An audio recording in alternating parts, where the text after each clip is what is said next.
Olá, meu amigo, minha amiga. Estamos de volta com o nosso Portal do José, nesse final de sabadão, em meio a essa loucura climática que nós estamos vivenciando aqui no Brasil e que, com certeza, está sendo potencializada pela ação de diversos criminosos espalhados aqui no nosso país. E não será surpresa para ninguém se algumas dessas criaturas presas revelarem que estão fazendo o que estão fazendo por razões políticas. Bom, isso a gente vai saber no decorrer dos acontecimentos aqui no Brasil, ou vamos confirmar. No entanto, coisas muito importantes continuam a acontecer aqui no nosso país. E são sobre essas questões que eu quero aqui hoje conversar com vocês e trazer as últimas informações de situações aqui, no mínimo curiosas, que estão acontecendo no mundo da política. Antes de mais nada, quero convidar você que está chegando nesse instante ao nosso portal e ainda não nos conhecia, para que, em primeiro lugar, você se inscreva aqui conosco, conheça também os nossos outros vídeos. Se você gostar, compartilhe, recomende. E nunca se esqueça de dar o seu joinha, mandar o seu comentário e, se puder, se inscreva também no nosso clube de membros. Você que é muito bem-vindo e muito bem-vinda. Gente, começando aqui com uma coisa curiosa, tá? Eu sou assinante aqui de alguns jornais impressos e hoje eu recebi a Folha de São Paulo. E eu nem me toquei na hora, né? Depois eu fui ver, diminuiu o tamanho, o jornal ficou... Agora eles estão fazendo quase um formato de tabloide, né? É um formato que já estava sendo utilizado pelo jornal Estado de São Paulo. O problema é que eles diminuíram as letrinhas também, né? Para economizar aqui, para o jornal impresso ficar menos caro, né? E a manchete desse jornal de sábado... fala algo que nós já abordamos aqui, né? Que o ministro Alexandre de Moraes enquadrou o senhor Elon Musk fazendo com que ele pagasse os 18 milhões e alguns milhares de reais para poder liberar a Starlink para continuar operando aqui no Brasil. Então, foi um recuo muito grande do bilionário extremista, né? Os jornais internamente estão falando sobre isso, né? Várias matérias reportando isso. Moraes determina a transferência de 18 milhões bloqueados de X e Starlink para conta da União. Aqui é o jornal Estado de São Paulo, no formato que eu falei para vocês, né, no formato de tabloide, né, e com a manchete aqui direcionada à tragédia das bets, né, das apostas que estão sequestrando, né, dinheiro de milhões de famílias aqui no nosso país. Bets deixam de oferecer aposta eleitoral após Fazenda apontar irregularidade. Os caras estavam fazendo jogo de apostas com prognósticos eleitorais, né? Então, é um negócio impressionante, gente. E aí, mais matérias sobre isso, né? Bets escondem apostas sobre eleições após oferta. Tema pode chegar ao TSE. Então, gente, o negócio está contaminando outras estruturas. Bets tiram do ar serviço de apostas eleitorais, já desdobramentos dessa situação, né? Então, muitas notícias nessa direção. Uma notícia econômica, importante também, Fazenda eleva de 2,5% para 3,2% expectativa de crescimento em 2024. Então, apesar de tudo isso que está acontecendo no Brasil, tivemos enchente no Rio Grande do Sul, uma tragédia que arrebentou com a economia do sul do nosso país. Agora essa situação toda envolvendo as queimadas, a escassez hídrica, e mesmo assim o Brasil vai conseguir chegar a 3,2% de crescimento, né? São coisas muito importantes. Bom, e aí um fato, né, que às vezes nós até esquecemos. Hoje está fazendo uma semana que o mundo paralelo do bolsonarismo e o pastor Silas Malafaia, não sei nem se a gente pode ainda chamá-lo de pastor, né? Enfim, é um grande empresário da fé. Eles fizeram a manifestação há semana atrás com uma série de ameaças, uma série de bravatas. E o que nós estamos vendo é justamente o líder internacional dos bravateiros está colocando o rabinho entre as pernas e está se submetendo à legislação brasileira. O X ainda não está liberado no Brasil, não. O senhor Elon Musk vai ter que cumprir todas as decisões e eu até estou torcendo para que ele não cumpra mesmo, para esse troço não voltar, né? Porque nós estamos com as nossas mentes mais arejadas. O que teve de lixo tóxico que não está circulando nas redes sociais é um negócio impressionante. Essa gente ficou com o facho super baixo. E aí, hoje, né, a notícia aqui no Metrópolis, ministros do STF avaliam manifestação de Bolsonaro no 7 de setembro.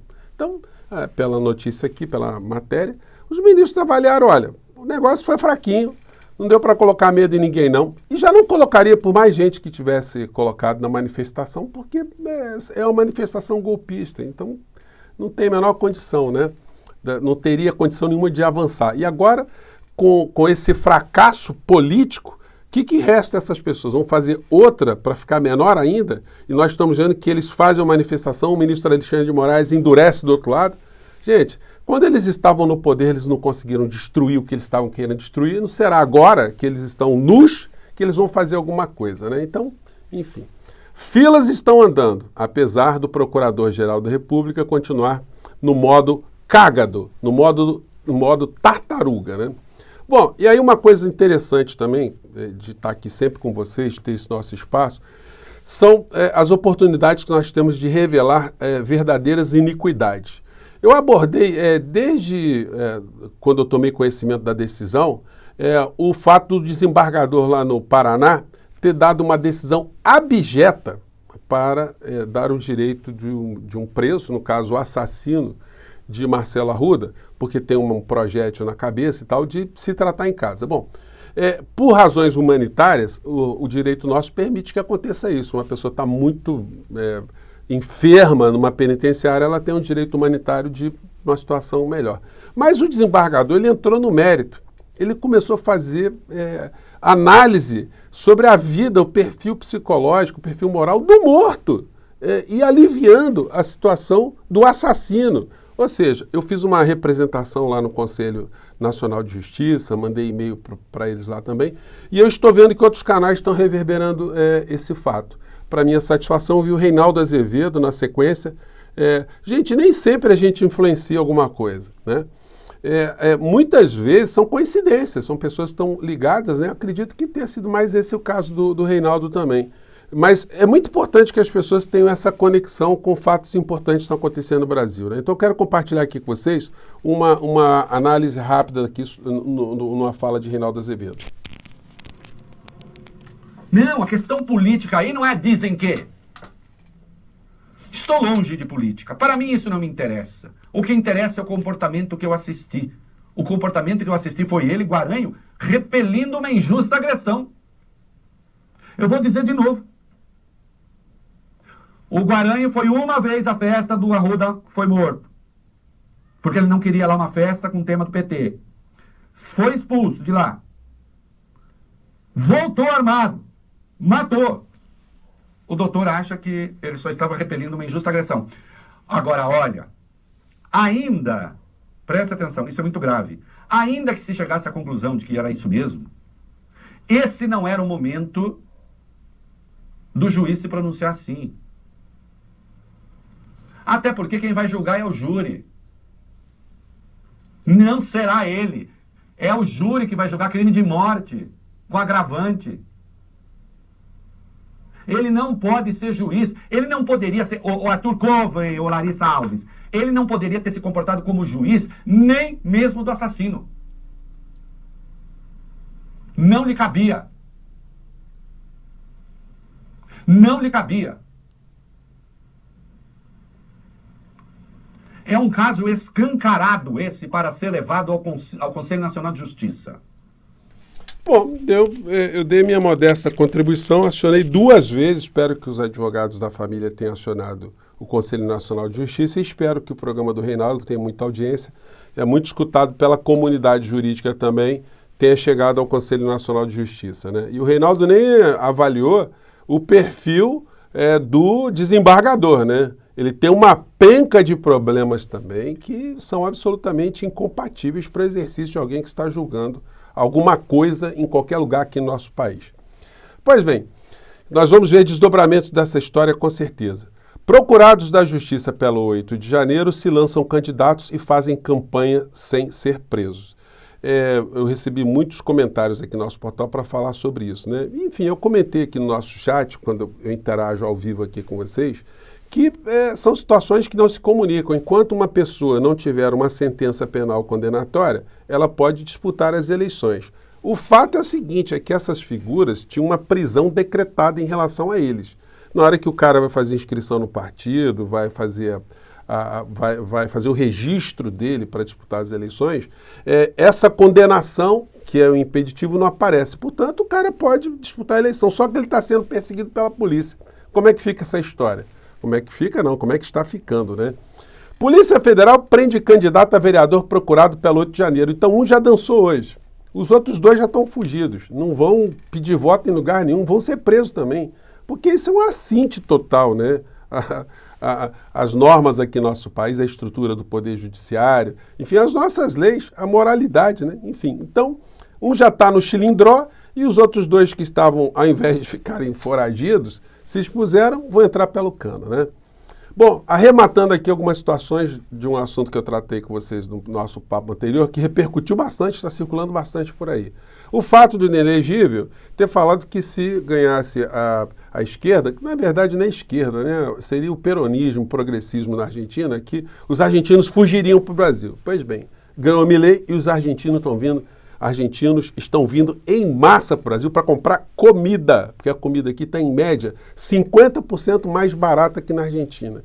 Então, a extrema-direita chegou na Argentina com aquele discurso de combater as castas, mas eles estão combatendo são os pobres, estão deixando os pobres mais pobres ainda, né? Só que a gente não vai ver nenhuma avaliação da direita aqui no Brasil sobre o que está acontecendo.